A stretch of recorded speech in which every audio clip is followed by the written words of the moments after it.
Hi friends, இன்றைக்கி நம்ம பார்க்க போகிற படம் செம்ம த்ரில்லரான படம். ஆனால் அதுக்கு முன்னாடி ஒரு முக்கியமான விஷயம் சொல்ல போகிறேன். உங்களுக்கு ஸ்ட்ரேஞ்சர் திங்ஸ் பிடிக்கும்னா அதில் நடித்த ஸ்டீவ் தான் இதுலேயும் இருக்கா. அப்புறம் அதில் நடக்கிற மாதிரியே ஒரு சீன்லாம் இங்கே நடக்குது. கதை 1979 ஆரம்பிக்குது. ஸ்கைலா அப்படிங்கிற ஒரு விண்வெளி நிலையம் அதோட ஆர்பிட்ல இருந்து தப்பிச்சு பூமியில் விழுந்துடுது. அதில் ஏகப்பட்ட ரகசியம் சயின்டிஃபிக் எக்ஸ்பெரிமெண்ட்ஸ்க்கு பண்ணிட்டு இருந்தாங்க. விண்வெளியிலிருந்து வரும்போது எல்லாம் எரிஞ்சு சாம்பல் ஆயிடுச்சுன்னு நாசா நினச்சிக்கிறாங்க. ஆனால் அங்கே தான் ஒரு பெரிய ட்விஸ்ட் இருக்கு. இப்போது ப்ரெசண்ட்டில் ரோமில் இருக்கிற நாசா சயின்டிஸ்ட்டு டாக்டர் மார்டின்ஸ்க்கு ஒரு ஃபோன் வருது. அந்த பக்கத்தில் இருக்கிற ஒருத்தன், மேடம், இங்கே ஒரு நாசா டேங்க்கில் இருந்து ஏதோ ஒன்று வெளியே வந்து எல்லாரையும் போட்டு தள்ளிடுச்சு, நான் மட்டும்தான் ஒன்லி சர்வைவர் அப்படின்னு சொல்லி அலறான். ஆனால் அடுத்த செகண்டே கால் கட் ஆயிடுது. அடுத்த 24 மணி நேரத்தில் doctor Martin's, research agent Robert, அப்புறம் மிலிட்ரி ஆள் ரெமோனோ 3 பேரும் சேர்ந்து அந்த டெசர்ட்டுக்கு போகிறாங்க. அந்த டேங்க் எப்படி இங்கே வந்துச்சுன்னு பார்த்தா ஒருத்தன் அதை ஏதோ ஆன்டிக் பீஸ்ன்னு நினச்சி மக்கள் காசு கொடுத்து பார்க்குறதுக்காக அவன் வீட்டு வாசலில் வச்சுருக்கான். ராபர்ட் அதை ஒரு எம்டி டேங்க்குன்னு கிண்டல் பண்ணுறாரு. ஆனால் மார்டின்ஸ் சொல்கிறாங்க அதில் ஒரு பெரிய ஆபத்தான பேராசிட்டிக் ஃபங்கஸ் இருக்குதுன்னு. அவங்க ஹஸ்பண்ட் சூட்ஸ் போட்டுட்டு உள்ளே போகும்போது ஒரு சூட்கேஸும் அந்த டேங்க் பக்கத்தில் ஒரு டிஷ் சோப்பும் இருக்குது.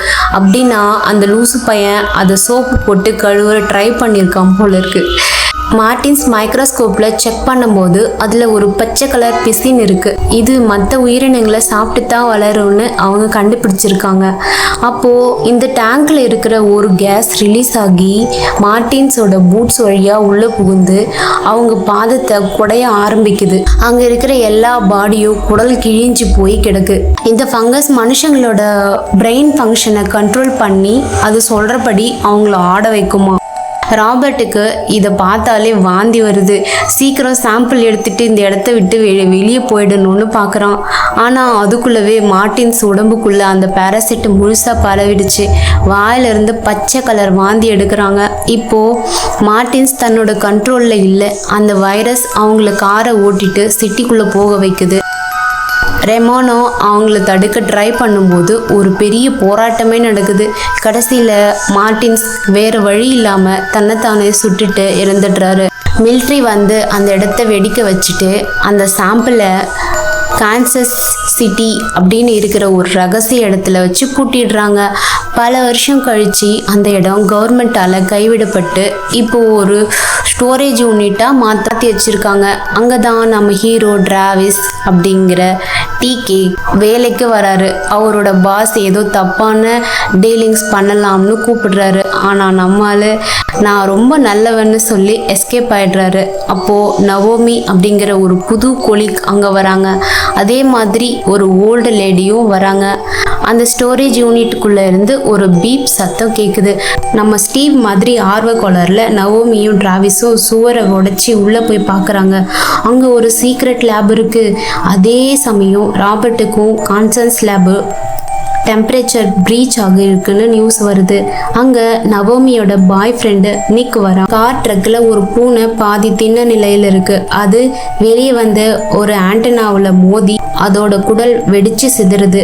லேபுக்குள்ள எலிகள் எல்லாம் வாலில் கட்டப்பட்டு ஒரு கொடூரமான ரேட் கிங் மாதிரி இருக்கிறத பார்த்து 2 பேரும் பயந்து வெளியே வராங்க. அப்போது அங்கே ஒரு மான் லிஃப்ட்டுக்குள்ளே போகிறத பார்க்குறாங்க. இந்த வைரஸ் எப்படி வெளியே வந்துச்சுன்னு பார்த்தா ஒரு கரப்பாம்பூச்சி வழியாக நிக்கோட காருக்குள்ளே போயிருக்கு. அந்த மான் அவங்களுக்கு அட்டாக் பண்ண வரும்போது வெடிச்சு சிதறுது.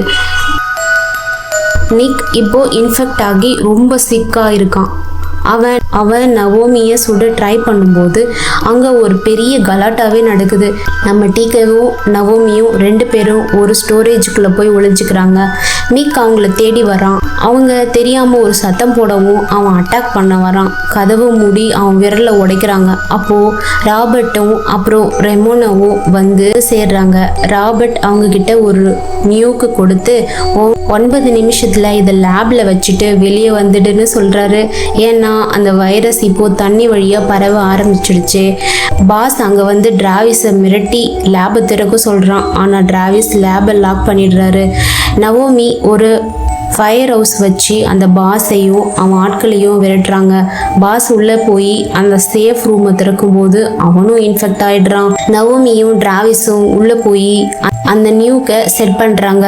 ஆனால் அதில் கவுண்ட் டவுன் ஆல்ரெடி ஸ்டார்ட் ஆகி வெறும் 5 நிமிஷம் தான் இன்னும் இருக்குது. அவங்க வேகமாக மேலே ஓடி வராங்க.